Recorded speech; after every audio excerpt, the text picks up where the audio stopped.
عموماً یہ تصور معاشرے میں پائے جانے والے لوگوں کے ذہن میں پایا جاتا ہے کہ جانور رکھنا نہایت ہی آسان کام ہے، اس میں کوئی دقت نہیں ہے، اس میں کوئی محنت نہیں ہے، اس میں کوئی تکلیف نہیں ہے۔ آپ جانور پسند کرتے ہیں، گھر لے آتے ہیں، یا بعض اوقات اڈاپٹ کرتے ہیں، گھر لے آتے ہیں، یا بعض اوقات ریسکیو کرتے ہیں، گھر لے آتے ہیں۔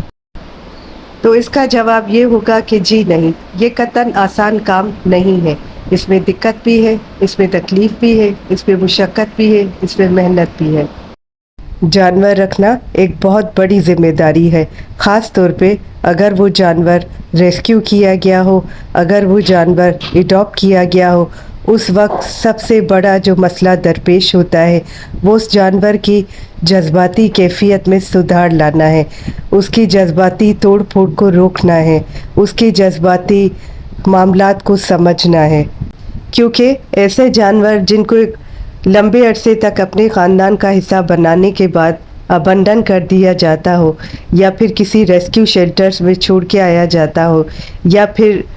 کہیں دور دراز علاقوں میں پھینک دیا جاتا ہو، یا پھر کسی خاندان کے ہاتھ سونپ دیا جاتا ہو، ایسے جانوروں کے لیے سب سے بڑا چیلنج ان کی جذباتی کیفیت کا بحال ہونا ہے۔ بہت سے کیسز میں ایسے بچے آپ کو جسمانی طور پہ بہتر دکھائی دیتے ہوں گے، صحت مند بھی دکھائی دیتے ہوں گے، بھاگ دوڑ کرتے بھی دکھیں گے، ایکٹیو بھی دکھیں گے، لیکن جذباتی طور پہ وہ اتنی شدید ٹوٹ پھوٹ کا شکار ہوتے ہیں، وہ آئسولیٹ ہو جانا چاہتے ہیں، وہ کسی سے بات کرنا نہیں چاہتے، وہ ہر طرح کے تعلق سے اپنے آپ کو بچانے کی کوشش کرتے ہیں، ان کا بھروسہ ٹوٹ جاتا ہے۔ اب ذرا سوچئے کہ ہم میں سے اگر کوئی پیٹ پیرنٹ ہو ایسے کسی بچے کا جو ان حالات سے کم و بیش گزرا ہو، جسے ہم ریسکیو کر کے لائے ہوں یا اڈاپٹ کیا گیا ہو، تو پھر ہمارے لیے بحیثیت پیرنٹ یہ کتنا بڑا چیلنج ہوگا کہ اس کی جذباتی صحت کو بحال رکھیں۔ اب ذرا سوچئے کہ ایک پیٹ پیرنٹ کے لیے کتنا مشکل ہوگا اپنے اس بچے کو اس تکلیف سے گزرتے دیکھ کر۔ وہ ماں باپ بھی اسی تکلیف سے گزر رہے ہوتے ہیں کم و بیش، وہ بھی چاہتے ہیں کہ ان کے بچے کھیلیں کودیں بھاگے دوڑے، ان پہ اعتبار کریں، ان کے پاس آئیں۔ اب تک تو ایک ہی ذمہ داری کا تذکرہ ہوتا رہا، اب ذرا سوچئے کہ اس ایک ذمہ داری کے علاوہ اور کتنی پیٹ پیرنٹ ذمہ داریاں نبھاتا ہوگا۔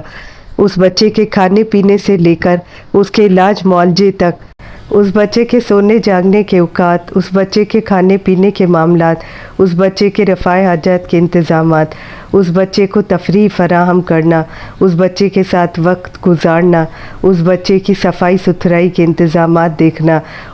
اس بچے کی تکلیف کو سمجھنا، اس بچے کے موڈ سوئنگز کو مینیج کرنا، اس بچے کے ہر معاملے پہ نظر رکھنا، اس بچے کو تفریح کے مواقع فراہم کرنا، اس بچے کی طبیعت اور شخصیت کے حساب سے اس کو موزوں ماحول فراہم کرنا، اس بچے کو اس کے خاندان سمیت لے کے چلنا، اس بچے کو اس کے خاندان کو پالنے میں مدد دینا، اس بچے کی تربیت کرنا، اس بچے کو اٹھنے بیٹھنے کھانے پینے کے آداب سکھانا، اس بچے کی ہر ضرورت کی ذمہ داری لینا، پھر اسے وقت پہ پورا کرنا۔